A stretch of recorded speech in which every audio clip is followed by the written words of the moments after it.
Assalamualaikum warahmatullahi wabarakatuh. Alhamdulillah wassalatu wassalamu ala Rasulillah wa ala alihi wa sahbihi wa man wala wala haula wala quwwata illa billah. Saudara-saudara sekalian yang dirahmati oleh Allah Subhanahu wa taala. Alhamdulillah kita berjumpa lagi pada program Tadabbur Al-Qur'an Al-Karim. Dan sekarang kita sampai pada surah Al-Qiyamah. Seperti biasa, sebelum kita lebih jauh mentadaburi ayat demi ayat, terlebih dahulu kita akan sebutkan secara ringkas kandungan surah secara umum. Nah, kandungan surah Al-Qiyamah ini secara umum adalah yang pertama, bahwa surah ini bercerita tentang hari kiamat. Bahwa hari kiamat itu pasti akan terjadi. Pasti akan berlaku. Hal ini dimulai dengan kematian seluruh umat manusia di atas muka bumi ini, kematian seluruh makhluk Allah Subhanahu wa taala, kemudian diikuti dengan kehancuran total alam semesta ini, jagat raya ini. Yang kedua adalah Allah Subhanahu wa taala bercerita tentang dibangkitkannya manusia dari dalam kuburan mereka masing-masing, untuk kemudian dihisab dan diadili di mahkamah Allah Subhanahu wa taala, ya, dengan seadil-adilnya. Allah juga bercerita tentang tegurannya kepada baginda Rasulullah sallallahu alaihi wasallam di dalam surah ini yang saat itu sedang talaqi dengan malaikat Jibril. Ya, Rasulullah tergesa-gesa, ya, sebelum selesai malaikat Jibril menyebutkan ayat, Nabi sudah sebut, Nabi sudah baca, ya. Khawatir terjadi kesalahan, Allah tegur, ya, baginda Rasulullah sallallahu alaihi wasallam, ya, selesai malaikat Jibril baca, baru kemudian dibaca oleh baginda Rasulullah sallallahu alaihi wasallam, agar kemudian tidak ada ayat-ayat yang tidak dapat dibaca dengan baik. Berikutnya Allah Subhanahu wa taala bercerita tentang keadaan manusia ketika mereka menghadapi kematian, ketika mereka didatangi oleh malaikat maut mencabut nyawa mereka. Dan yang terakhir adalah Allah Subhanahu wa taala bercerita tentang kehidupan manusia nanti di akhirat. Apakah mereka pada akhirnya akan Allah tempatkan di dalam surga yang penuh dengan kenikmatan, atau Allah masukkan mereka, Allah campakkan mereka ke dalam neraka yang penuh dengan azab Allah Subhanahu wa taala. Na'udzubillah min dzalik. Nah, sekarang kita mari mulai mentadaburi ayat demi ayat dari surah Al-Qiyamah. Allah Subhanahu wa taala berfirman, A'udzubillahi minasyaitonir rajim. La uqsimu biyaumil qiyamah. Aku bersumpah demi hari kiamat. Nah, saudara-saudara sekalian, di sini dari segi bacaan, ya, la yang terdapat di awal ayat, la uqsimu biyaumil qiyamah.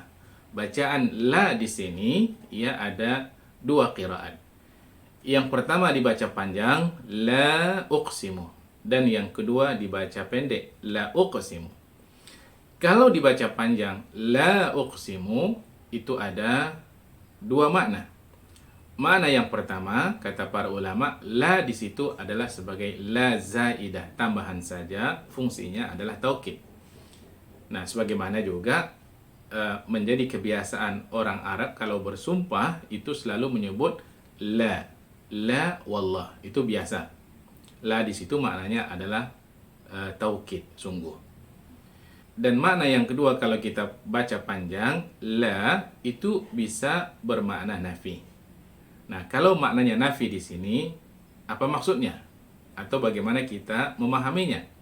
Nah, kata para ulama tafsir, kalau diartikan la di situ adalah maknanya nafi, tidak, itu adalah sebagai bantahan atas sangkaan orang-orang Quraisy yang mereka tidak meyakini akan adanya hari kiamat.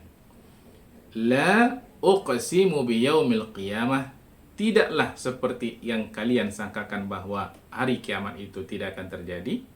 Uqsimu biyaumil qiyamah, saya bersumpah dengan akan terjadinya hari kiamat. Itu maksudnya kalau dibaca panjang.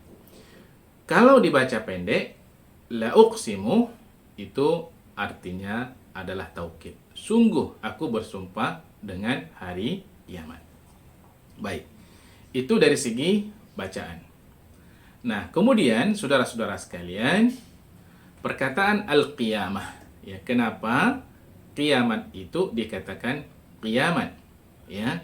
Nah, ini ada beberapa alasan. Alasan pertama menunjukkan bahwa dikatakan kiamat itu kiamat, bahwa kiamat itu pasti akan terjadi. Qama yaqumu, ya, terjadi, pasti akan terjadi. Yang kedua adalah para ulama juga mengatakan dikatakan kiamat itu kiamat, kenapa? Karena manusia sayaqumuna min quburihim. Mereka akan bangkit dari kuburan mereka masing-masing. Allah akan bangkitkan mereka dari dalam kuburan mereka.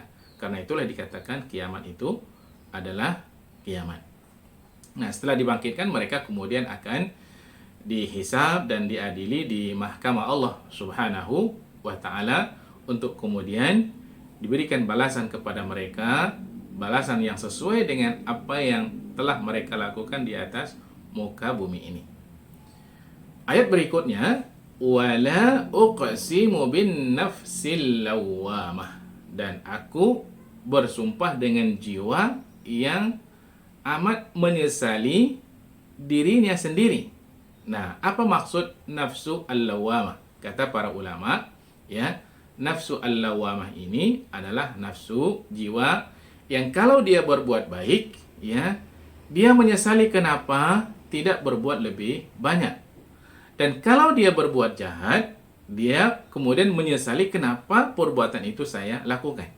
Nah, ini yang dimaksud dengan nafsu lawwamah. Nah, di sini Allah Subhanahu wa ta'ala bersumpah dengan menyebut nafsu lawwamah. Nafsu yang sudah kita sebutkan tadi maknanya, ya, bahwa ketika dia melakukan perbuatan yang buruk, dia menyesali perbuatan itu. Kenapa dia menyesali perbuatan itu? Karena dia takut akan hukuman Allah Subhanahu wa ta'ala. Bila dia kurang melakukan kebaikan, dia juga menyesali, ya. Dia pengen tambah lagi untuk melakukan kebaikan. Nah, kenapa ini terjadi pada diri manusia? Karena dia meyakini akan adanya hari pembalasan dari Allah Subhanahu wa ta'ala. Nah, dalam hal ini Al-Imam Al-Hasan Al-Basri rahimahullah mengatakan, ya, ma yura al-mu'min illa yalumu nafsahu ala ma fat wa yandam. Tidaklah seorang mukmin itu kecuali dia akan selalu mencela dirinya, ya, mencela dirinya ala ma fat, atas apa yang telah dilakukannya, ya, wa yandam, dan menyesal. Yalumu nafsahu, dia mencela dirinya, ala syarri lima fa'alahu, ya, ketika dirinya terlanjur melakukan perbuatan, ya, kenapa ini saya lakukan? Dia menyesali dirinya, ya, dia mencaci dirinya. Wa 'alal khairi lima la yastakthiru minhu, dan juga dia menyesali dirinya, ya, ketika dia melakukan kebaikan, kenapa, ya, tidak saya lakukan, ya, sebanyak-banyaknya, atau kenapa terlalu sedikit kebaikan itu saya lakukan. Nah, ini yang dimaksud dengan nafsu lawwamah tadi. Dan Allah Subhanahu wa ta'ala, sekali lagi kita katakan, bersumpah dengan menyebut nafsu lawwamah di sini menunjukkan bahwa hari pembalasan itu pasti ada. Jika tidak ada, kenapa perlu, ya, seseorang menyalahkan dirinya, menyesali dirinya saat dia terlanjur melakukan kejahatan, saat dia melakukan kebaikan akan tetapi kurang. Kenapa itu perlu muncul? Kalau dia, ya, tidak yakin akan adanya pembalasan dari Allah Subhanahu wa ta'ala. Nah, itu sesungguhnya, kata para ulama, keberadaan atau adanya nafsu lawwamah pada diri manusia itu sesungguhnya menjadi bukti bahwa hari kiamat itu pasti terjadi, bahwa hari pembalasan itu pasti akan terjadi. Kemudian saudara-saudara sekalian, Allah Subhanahu wa taala menjelaskan tentang orang-orang yang mengingkari akan adanya hari berbangkit. Ya. Disebutkan pada ayat berikutnya, ayahsabul insanu allan najma'a idhamah. Apakah manusia mengira bahwa kami tidak akan mengumpulkan kembali tulang belulangnya yang sudah hancur itu? Nah, saudara-saudara sekalian, di dalam ayat ini Allah menggunakan lafaz yahsabu, ayahsabul insanu. Nah, lafaz yahsabu itu artinya menyangka. Akan tetapi, saudara-saudara sekalian, ya, tingkatan kekuatan sangkaannya itu sangat lemah.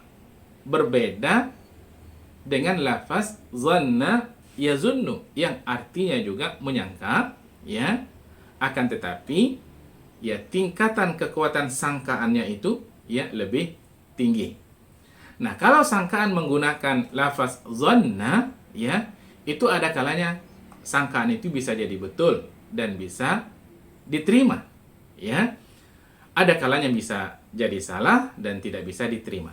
Akan tetapi, saudara-saudara sekalian, kalau misalnya sangkaan menggunakan kata hasiba yahsabu, ya, itu sama sekali tidak bisa diterima.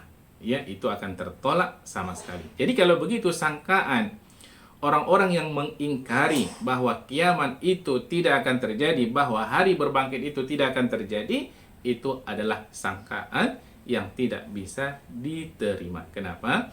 Karena di sini Allah menggunakan lafaz yahsabu. Baik. Nah, berkaitan hal ini, saudara-saudara sekalian, ada cerita dari Umayyah ibn Khalaf. Dia bertanya kepada baginda Rasulullah Shallallahu Alaihi Wasallam. Saat itu dia sedang mengambil tulang belulang yang sudah hancur, ya, menjadi seperti pasir, kemudian menaburkannya kembali, ya, sambil mengatakan kepada baginda Rasulullah Shallallahu Alaihi Wasallam. Dia katakan begini, ya Muhammad, atarallaha yuhyi hadza ba'da ma ramma. Ya Muhammad, apakah kau yakin bahwa Allah Subhanahu wa taala akan menghidupkan tulang belulang yang sudah hancur ini akan hidup kembali? Apa jawab Rasulullah sallallahu alaihi wasallam? Naam, iya, kata Nabi. Allah akan membangkitkannya kembali. Dan Allah akan membangkitkanmu dan memasukkan kamu ke dalam neraka jahanam. Itu kata Rasulullah sallallahu alaihi wasallam. Nah, tidak berapa lama setelah itu Allah Subhanahu wa taala kemudian menurunkan ayat yang ke-77, ya, sampai ke-79 yang terdapat di dalam surah Yasin. A'udzubillahi minasyaitonir rajim. Awalam yaral insanu, apakah manusia tidak memperhatikan, kata Allah, anna khalaqnahu min nutfah, bahwa kami sesungguhnya telah menciptakan dia dari setetes air. Fa idza huwa khasimun mubin, tiba-tiba dia menjadi penentang yang sangat nyata. Wa daraba lana mathalan wa nasiya khalqah, dia telah buat satu perumpamaan akan tetapi dia melupakan asal penciptaannya. Qala man yuhyil 'idhama wa hiya ramim, dan kemudian dia mengatakan, siapakah yang akan menghidupkan tulang belulang yang sudah hancur ini? Qul yuhyiha alladhi ansha'aha awwala marrah, katakan Muhammad kepada mereka, yuhyiha alladhi, yang akan menghidupkannya adalah alladhi ansha'aha, yang telah menciptakannya, awwala marratin, pada kali yang pertama. Wa huwa bikulli khalqin alim, dan Allah Subhanahu wa taala itu Maha mengetahui atas seluruh makhluknya. Nah, kemudian saudara-saudara sekalian, sebagai jawaban dari pertanyaan ayahsabul insanu allan najma'a 'idhamah, apakah manusia mengira bahwa kami tidak akan mengumpulkan kembali tulang belulangnya? Itu dijawab oleh ayat berikutnya, bala qadirina ala an nusawwiya banana. Iya, sungguh kami, kata Allah Subhanahu wa taala, Maha kuasa, Maha mampu untuk menyusun kembali jari jemarinya, ya, yang telah hancur itu dengan sempurna. Jari jemari mereka yang sudah hancur itu akan disusun kembali oleh Allah Subhanahu wa taala dan akan terbentuk seperti sedia kala ya secara sempurna. Nah, saudara-saudara sekalian, kalau kita perhatikan di sini ya, jawaban dari Allah Subhanahu wa taala, bukan saja Allah mengatakan bahwa Dia Maha Mampu, Maha Kuasa untuk menghidupkan kembali ya orang-orang yang sudah mati itu, bahkan Allah juga mengatakan di sini Allah Maha Kuasa, Allah Maha Mampu untuk menyusun kembali jari jemari manusia yang sudah hancur itu ya, sudah hancur luluh ya, itu akan kembali menjadi sempurna, yang di ujung-ujung jari mereka itu terdapat sidik jari. Nah, kita tahu bahwa semua orang itu memiliki sidik jari yang berbeda-beda.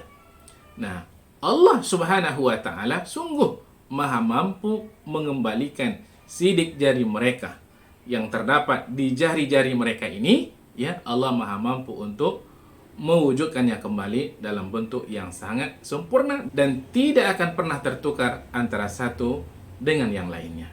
Baik saudara-saudara sekalian, setelah bukti-bukti yang sangat jelas yang diterangkan oleh Allah Subhanahu wa taala bahwa hari berbangkit itu pasti akan terjadi ya, apakah mereka kemudian mau beriman kepada Allah Subhanahu wa taala? Dijelaskan pada ayat berikutnya, bal yuridul insanu liyafjura amamah. Oh tidak, mereka tidak mau beriman kepada Allah Subhanahu wa taala, bahkan manusia itu hendak melakukan dosa kepada Allah di hadapan Allah secara terus-menerus. Nah, pertanyaannya, kenapa mereka ingin melakukan dosa maksiat secara terus-menerus di hadapan Allah Subhanahu wa taala? Ya, jawabannya adalah karena ketidakyakinan mereka kepada hari akhirat. Ketidakyakinan mereka akan adanya hari berbangkit. Ketidakyakinan mereka akan adanya hari pembalasan, bahwa semua yang dilakukan oleh manusia di atas muka bumi ini akan dibalas oleh Allah Subhanahu wa taala nanti di akhirat. Dan ini sesungguhnya saudara-saudara sekalian adalah bukti kesombongan dan keangkuhan yang ada di dalam diri mereka. Allah Subhanahu wa taala jelaskan di dalam ayat 13 dan 14 dalam surah An-Naml. A'udzubillahi minasyaitonir rajim. Falamma ja'athum ayatuna mubsirah. Dan tak kala mukjizat-mukjizat kami yang jelas itu sampai kepada mereka, qalu hadza sihrun mubin. Mereka mengatakan ya, ini adalah sihir yang nyata. Mereka katakan mukjizat itu adalah sihir, bukti-bukti yang sudah jelas dari Allah Subhanahu wa taala, mereka katakan itu adalah sihir. Hakikatnya tidaklah demikian. Allah mengatakan wajahadu biha wastaiqanatha anfusuhum zulman wa uluwa. Mereka mengingkarinya karena kezaliman dan keangkuhan mereka, padahal istaiqanatha anfusuhum, sungguh ya hati-hati mereka meyakini sesungguhnya hal itu adalah benar. Fanzur kaifa kana aqibatul mufsidi, maka perhatikanlah kata Allah betapa kesudahan nanti ya bagi orang-orang yang berbuat kerosakan. Nah, saudara-saudara sekalian, para ulama mengatakan ya, pengingkaran seperti ini itu adalah menunjukkan tingkat kekufuran yang paling tinggi. Kenapa?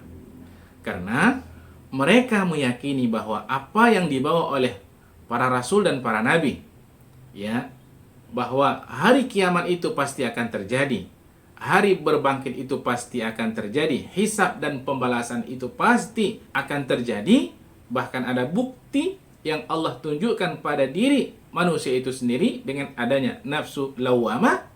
Akan tetapi karena keangkuhan dan kesombongan mereka ya, mereka tidak mau menerimanya. Sekali lagi ya, ini adalah tingkat kekufuran yang paling tinggi. Kenapa? Karena mereka meyakini itu adalah benar, tapi kemudian mereka ingkari. Dan bahkan menantang kedatangan hari kiamat. Seolah-olah mereka mengatakan, ya, kami tidak yakin akan adanya hari kiamat. Ya, mungkin dengan mengatakan hal itu sambil mengejek. Kapan itu datangnya? Allah Subhanahu wa taala kemudian mengatakan pada ayat berikutnya, yas'alu ayyana yaumul qiyamah, ya. Ia kemudian bertanya, kapan itu hari kiamat?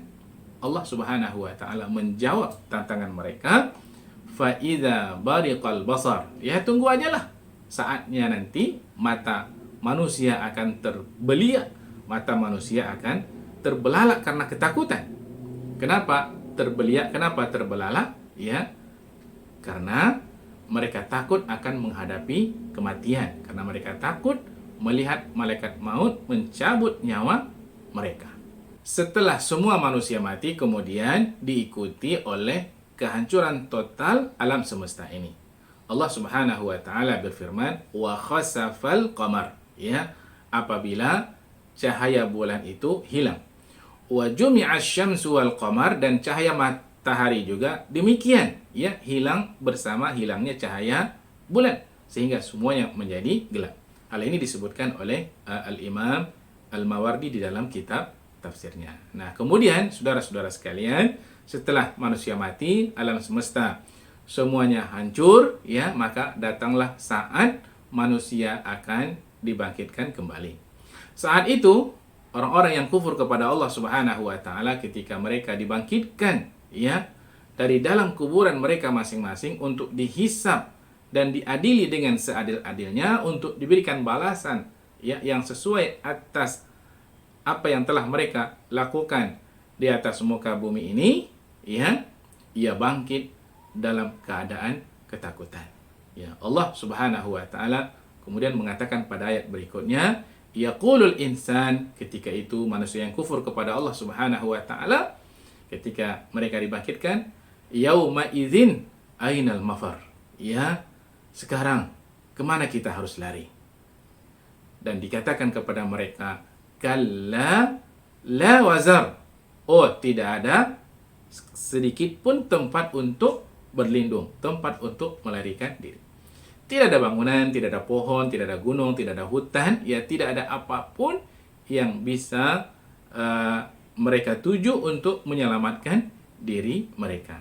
Yang ada hanyalah bahwa manusia akan kembali kepada Allah Subhanahu wa taala. Ila rabbika yauma idzinil mustaqar. Hanya kepada Tuhanmu lah kamu akan dikembalikan.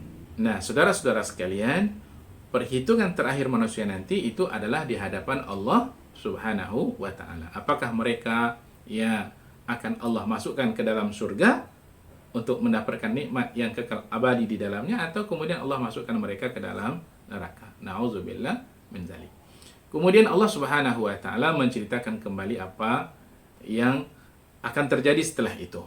Yunabba'ul insanu yauma idzin bima qaddama wa akhar. Ya, pada hari akhirat nanti semua akan diceritakan kembali oleh Allah Subhanahu wa taala apa yang telah dikerjakan oleh manusia, ya, apa yang kemudian dilalaikan oleh mereka, ya, perbuatan baik dan buruk semuanya yang dilakukan oleh manusia di atas muka bumi ini itu dicatat oleh Allah Subhanahu wa taala dan akan diceritakan kembali kepada mereka, dan juga akan diberikan balasan yang setimpal, ya, untuk mereka.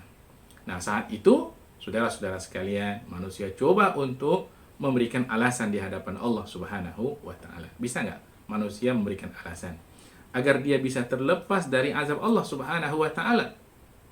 Jawabannya tidak bisa. Kenapa? Karena anggota badan manusia ini, ya, akan menjadi saksi atas perbuatannya di hadapan Allah Subhanahu wa taala. Allah Subhanahu wa taala mengatakan pada ayat berikutnya, balil insanu ala nafsihi basirah. Bahkan manusia itu akan menjadi saksi atas dirinya sendiri. Anggota badannya akan menjadi saksi atas perbuatannya sendiri. Iya. Seperti yang Allah sebutkan di dalam surah An-Nur ayat 24. A'udzubillahi minasyaitonir rajim.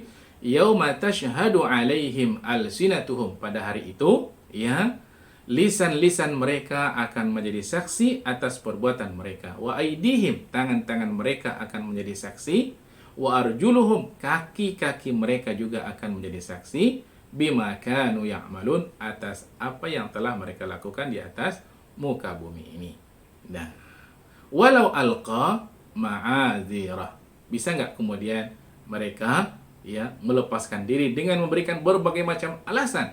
Allah mengatakan walau alqa ma'adzirah, walaupun mereka berusaha untuk memberikan berbagai macam alasan, sungguh mereka tidak akan bisa melepaskan diri dari azab Allah Subhanahu wa taala.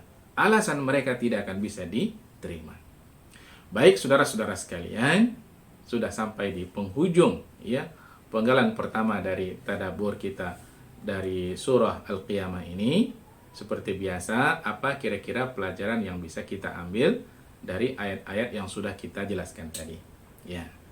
Pelajarnya barangkali wallahu taala alam, yang pertama adalah hendaknya kita harus senantiasa membuat persiapan menghadapi kematian. Kenapa? Karena sesungguhnya hari kiamat itu, hari berbangkit itu pasti akan terjadi. Suka atau tidak suka, ya, pasti akan kita hadapi. Seluruh manusia ini akan mati, alam semesta ini juga akan hancur, nanti manusia akan dibangkitkan oleh Allah Subhanahu wa taala, akan dihisab oleh Allah seluruh amal perbuatan mereka, akan diadili oleh Allah dengan seadil-adilnya, ya. Karena itu, mari kita selesaikan seluruh masalah kita selagi kita masih hidup. Selesaikan kalau ada masalah kita dengan Allah, selesaikan segera. Kalau ada masalah kita dengan manusia, selesaikan segera. Yang berikutnya adalah sesuai dengan keadilan Allah, Allah akan berikan balasan yang sesuai, yang setimpal dengan amal perbuatan manusia di atas dunia ini. Yang baik akan mendapatkan balasan kebaikan, dan tentu saja perbuatan yang buruk akan mendapatkan balasan keburukan dari Allah Subhanahu wa taala. Dan yang terakhir, ingat, siapapun ya tidak akan bisa terlepas dari pengadilan Allah Subhanahu wa taala nanti di akhirat. Kenapa? Walaupun dia berusaha ya memberikan berbagai macam alasan, atau dia di situ berbohong kepada Allah Subhanahu wa taala. Sungguh Allah mengatakan walau alqa ma'adzirah, walaupun dia memberikan berbagai macam alasan, ya, bahkan kebohongan-kebohongan, sungguh semua itu tidak akan bisa diterima ya oleh Allah Subhanahu wa taala. Kenapa? Karena ada saksi, yaitu dari anggota badan mereka sendiri. Na'udzubillah min dzalik. Jumpa lagi insyaallah pada tadabbur ayat berikutnya. Assalamualaikum warahmatullahi wabarakatuh.